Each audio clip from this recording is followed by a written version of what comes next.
महाराष्ट्रात आता पैसे वाटपासाठी अशा कंटेनरचा वापर सुरू झालाय असा दावा संजय राऊतांनी केला। संजय राऊत यांनी एका कंटेनरचा फोटो ट्विट केला।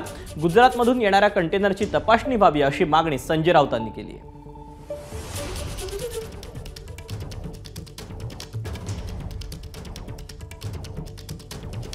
महाराष्ट्रात आता पैसे वाटपासाठी अशा कंटेनरचा वापर सुरू झालाय।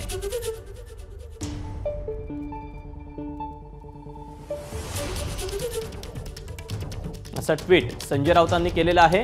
गुजरातमधून येणाऱ्या कंटेनरची तपासणी व्हावी अशी मागणीही त्यांनी केली। निवडणूक आयोग उघडा डोळे बघा नीट। तर कंटेनरच्या ट्विटवरून आशिष शेलार यांनी संजय राऊतांवर पलटवार केला। पायाखालची वाळू सरकल्यानं असे ट्विट करत असल्याचं आशिष शेलार म्हणतायत।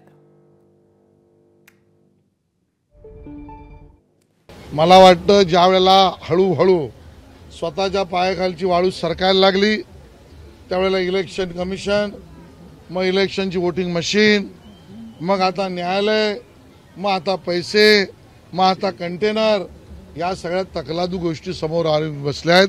संजय राऊतांनी एका वाक्यात मान्य करावे, आमचा पराभव आम्हाला मान्य आहे। कशाला इकडची तिकडची कारणं देत आहेत? एबीपी माझा, उघडा डोळे बघा नीट।